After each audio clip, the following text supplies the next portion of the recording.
Bienvenue dans cette nouvelle exploration approfondie. Aujourd'hui, on a une mission vraiment fascinante devant nous. Absolument, je suis ravie d'être là pour ça. Ouais. On va plonger au cœur d'un document historique captivant qui s'intitule 4exils.docs.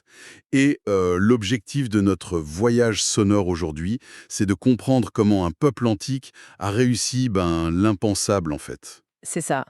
La question centrale qu'on va aborder, c'est comment survit-on en tant que civilisation quand on perd sa terre, son temple et son gouvernement. Et pas juste une seule fois, hein. Non, à de multiples reprises. Pour quiconque écoute et s'intéresse à la résilience, à l'art du pivot organisationnel à grande échelle, ou même juste à la survie face à la surcharge d'informations et aux crises, cette histoire est le cas d'étude ultime. Tout à fait. Ce n'est pas qu'une chronique de la perte, c'est vraiment l'histoire de la métamorphose du pouvoir. Bon, décortiquons tout ça. Pour commencer, il faut bien situer le décor, tu vois, le contexte de cette histoire millénaire. Ouais, pour bien saisir l'ampleur du truc, il faut d'abord poser le regard sur le Levant antique. Imaginez une bande de terre, un espace géographique carrefour littéralement, coincé entre la mer Méditerranée d'un côté et le fleuve Jourdain de l'autre. Un vrai couloir. Exactement. Et surtout, coincé entre des superpuissances colossales. On a l'Égypte au sud et les empires mésopotamiens au nord. L'histoire qu'on analyse n'est pas dans une bulle, en fait. Non, c'est un monde impitoyable. C'est ça, dominé par des empires aux dimensions écrasantes. Donc, notre point de départ, c'est de lire l'histoire d'Israël non pas comme une simple série de défaites, mais vraiment comme un laboratoire d'adaptation constante. Et c'est d'ailleurs sur ce point précis que notre lecture des sources offre un contraste assez saisissant, presque un choc par rapport à l'imagerie hollywoodienne avec laquelle on a tous grandi. Ah oui, les fameux péplums. Ouais, quand on pense à l'Antiquité, on a tout de suite en tête des films à grand spectacle, tu sais, des métropoles géantes avec des millions d'habitants, des armées innombrables. Des décors pharaoniques, quoi. Voilà. Or, la réalité démographique et archéologique est extrêmement modeste.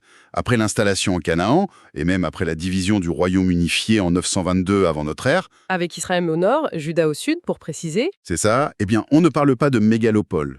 On parle en fait de réseaux de petits villages ruraux, de collines rocailleuses. C'est une économie agro-pastorale de subsistance. Jérusalem elle-même, au début, c'était juste un petit centre administratif. On est à des années-lumière, hein, des capitales impériales massives, c'est clair. Totalement. Et ce qui est fascinant ici, c'est de comprendre pourquoi, face à ces petits royaumes ruraux, les empires assyriens et babyloniens dominaient le monde de manière aussi implacable. C'était pas juste une question de nombre, non? Non, parce que le monde antique restait globalement peu peuplé. Leur véritable force, c'était l'institutionnalisation de la violence et de l'administration. L'Empire assyrien a totalement révolutionné la guerre, en fait. Ils étaient en avance sur leur temps. Complètement. Ils ont créé la première véritable armée professionnelle permanente de l'histoire, armes en fer, cavalerie maîtrisée, techniques de siège, d'ingénierie hyper avancées. Et là où les petits royaumes du Levant mobilisaient des fermiers avec des lances en temps de crise, La Syrie disposait d'un complexe militaro-industriel qui tournait à plein régime. Et puis au-delà de l'armée, c'est leur administration provinciale qui faisait la différence. les gouverneurs, les impôts. Exactement. Un système sophistiqué pour contrôler les routes commerciales. Mais attends, j'ai lu un détail assez glaçant dans nos notes. Il ne s'agissait pas seulement de gagner sur le champ de bataille pour étendre ses frontières, hein. Ah non, Il y avait une véritable machinerie de terreur psychologique mise en place avant même que les combats commencent. c'est tout le génie sombre de la machine assyrienne. L'objectif, c'était de briser toute velléité de résistance future. Ils faisaient graver des reliefs monumentaux colossaux sur les murs de leur palais, Des trucs très graphiques, n'est-ce pas? très graphiques. Leurs conquêtes sanglantes, les écorchements, les empalements, ces images circulaient comme de la propagande étatique pour terroriser les voisins. La peur avant l'épée. Voilà. Mais leur arme absolue, c'était la stratégie du déplacement massif des populations. Quand ils conquéraient une région rebelle, ils déportaient des centaines de milliers de personnes à l'autre bout de l'Empire. Et ils installaient des étrangers à la place. C'est ça. L'idée, c'était d'arracher les peuples à leur terre ancestrale, de briser les liens sociaux et d'effacer les identités locales.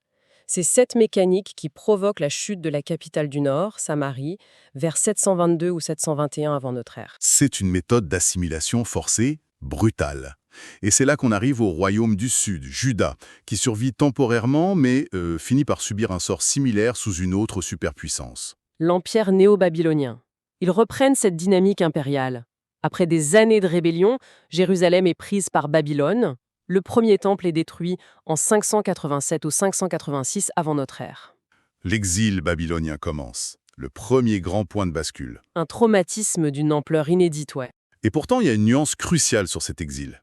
On s'imagine souvent un pays entièrement rasé, vidé de tous ses habitants. Alors que ce n'est pas le cas. Non, seule une fraction de la population était déportée. Babylone a ciblé les élites en fait. La famille royale, les prêtres, l'aristocratie, les artisans spécialisés. Les agriculteurs pauvres ont été laissés sur place pour cultiver la terre. C'est l'équivalent antique d'une fuite des cerveaux forcés. Et pour ces élites, le choc a dû être vertigineux. Ils passent des collines rocailleuses à Babylone, la plus grande métropole du monde. Cosmopolite, vibrante, avec ses immenses ziggourats. Si l'on relie cela à la vue d'ensemble, c'est à ce moment précis, au bord des fleuves de Babylone, que s'opère une mutation vitale. Une mutation presque darwinienne, sur le plan culturel. Imaginez la crise existentielle. Votre religion reposait sur un bâtiment physique unique, avec un roi garant du lien divin. Du jour au lendemain, vous n'avez plus de temple, plus de roi, plus de terre. Comment on fait pour exister sans ça? La réponse trouvée à Babylone est une révolution conceptuelle. C'est la naissance d'une identité portable. La prière, l'étude assidue des textes, remplace le bâtiment de pierre. L'identité collective n'est plus enchaînée à un code postal. C'est brillant.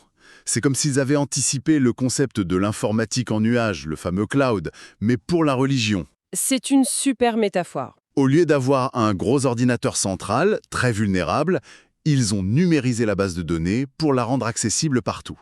Et ça nous amène à la dynastie invisible. Oui, la mutation du pouvoir politique. La lignée du roi David disparaît politiquement, mais l'idée ne meurt pas. Plus aucun roi davidique ne remonte sur le trône. C'est un pivot idéologique extraordinaire. La figure du roi devient un horizon spirituel, une attente messianique. Le roi idéal devient une promesse future. Et c'est très visible quand l'Empire perse fait son entrée, Avec Cyrus le Grand en 539 avant notre ère. qui autorise les exilés à retourner reconstruire leur temple. Mais c'est pas un conte de fées ce retour.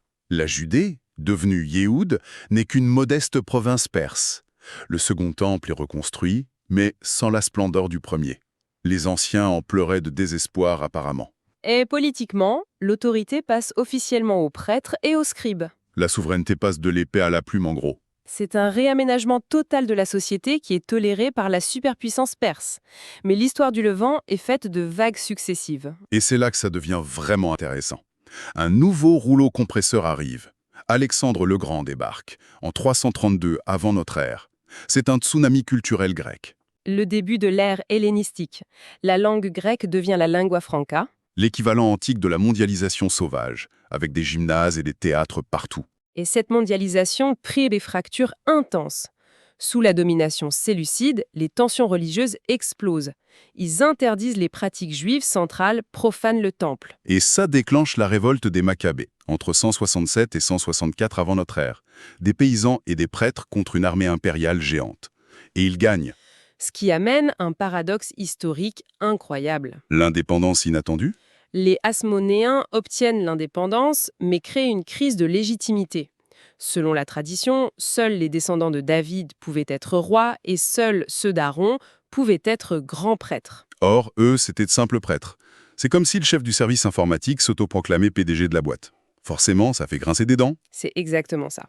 Aristobule I fusionne le pouvoir politique et sacerdotal, ça fracture la société en plusieurs groupes. Les pharisiens, les sadducéens, les esséniens qui partent dans le désert. Voilà. Et c'est à ce moment de faiblesse interne que Rome arrive. Pompée entre à Jérusalem en 63 avant notre ère. Fin de l'indépendance, Rome prend le contrôle, ce qui nous amène à un personnage digne d'une série télé, Hérode le Grand. Nommé roi par Rome, bien qu'il soit d'origine iduméenne. Il passe son règne à marcher sur des œufs politiquement. D'un côté, complètement paranoïaque, il exécute sa propre famille. De l'autre, c'est un bâtisseur obsessionnel. Il agrandit le temple de façon spectaculaire. Un milliardaire de la tech tyrannique qui construit des campus grandioses pour asseoir son autorité. Il essaye d'éblouir Rome tout en achetant la paix sociale locale. Hérode illustre la cocotte minute qu'était la Judée. Une pression fiscale et militaire de Rome, combinée à une ferveur religieuse et des attentes messianiques intenses. Et c'est dans ce contexte que naît une nouvelle voie. Strictement basée sur nos sources, on note que c'est dans ce creuset romain, imprégné de culture grecque et d'attentes messianiques, qu'un mouvement issu du judaïsme prend forme et donnera naissance au christianisme. C'est impossible à comprendre sans ces tensions impériales. Mais la cocotte minute finit par exploser. La révolte contre Rome conduit à la destruction du Second Temple en l'an 70 de notre ère, l'événement sismique par excellence. Ce qui nous amène à la thèse centrale du document, sur les visages du pouvoir. L'histoire d'Israël est une métamorphose de l'autorité. Alors faisons la synthèse des 3 premiers visages, puis du 4e. Le premier, c'est le juge, lors de la période tribale, une justice morale ponctuelle. Le deuxième, c'est le roi, période territoriale davidique, souveraineté visible. Anéanti par Babylone. C'est ça? Le troisième, c'est le prêtre et le scribe, sous la période persane et hellénistique, une autorité religieuse. Mais après l'an 70, Les ruines fumantes du temple rendent ces modèles obsolètes. Le 4e visage émerge, le sage ou le rabbin. c'est le début du 4e exil. La perte du temple force une réorganisation monumentale. Le judaïsme devient une civilisation en réseau. Sans roi, sans autel, c'est le savoir et l'étude qui deviennent l'élément structurant. La Babylonie, puis l'Europe, le monde islamique, l'Espagne, deviennent les nœuds de ce réseau. L'identité traverse 2 millénaires sans armée ni capitale. Pour notre auditoire, c'est la preuve historique qu'une culture peut décentraliser son fonctionnement pour survivre à l'effondrement de son infrastructure physique. Exactement. Le serveur central est détruit par Rome, mais les rabbins avaient déjà distribué le code source l'étude partout dans le monde. Un marchand à Cordoue pouvait écrire à un sage de Bagdad, car ils partageaient la même langue de programmation. Le triomphe du logiciel sur le matériel, pour filer votre métaphore? Mais ce système immuable va être bousculé par la modernité, du 19e au 21e siècle. La promesse est le gouffre. Les Lumières en Europe apportent l'émancipation, l'intégration, mais elles se heurtent à un nouvel antisémitisme, racial, politique. Ce qui donne naissance au sionisme politique à la fin du 19e siècle, la volonté de reconstruire une souveraineté. Et le XXe siècle apporte une tragédie sans nom, la Shoah. Entre 1933 et 1945. Conformément à nos sources, il faut bien souligner que la Shoah n'est pas un exil de plus. C'est une rupture absolue. Un abîme moral et historique, une tentative d'effacement total qui bouleverse irréversiblement l'histoire juive et la conscience universelle. Et au lendemain de cet abîme, en 1948, on assiste à la création de l'État d'Israël, un nouveau paradigme. Et cette souveraineté moderne repose sur des institutions civiles contemporaines. C'est l'apparition du citoyen, loin du modèle davidique antique. Ce qui crée la géopolitique d'aujourd'hui.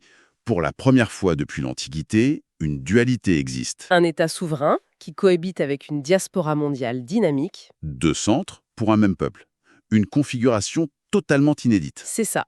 Le centre et la périphérie s'influencent mutuellement. Alors, qu'est-ce que tout cela signifie? Si l'on résume notre immense voyage, l'histoire d'Israël n'est pas une ligne droite de pertes successives. Non, c'est un mouvement continu de métamorphose, construit en interaction constante avec les autres civilisations du monde. Du juge au citoyen, en passant par le roi, le prêtre et le sage. Et cela soulève une question importante. Si la perte du territoire a forcé ce peuple à se réinventer autour du texte, de la mémoire et de l'adaptation intellectuelle, se pourrait-il que l'exil souvent perçu comme la plus grande des tragédies était en réalité la technologie ultime qui a rendu cette culture virtuellement immortelle? Une idée fascinante à méditer pour quiconque réfléchit à la façon dont les pertes nous façonnent. Nos propres crises nous forgent pour l'avenir. Un immense merci aux esprits curieux d'avoir suivi cette plongée au cœur des sources. Continuez d'explorer les racines de l'histoire humaine. À très bientôt pour un nouveau voyage sonore.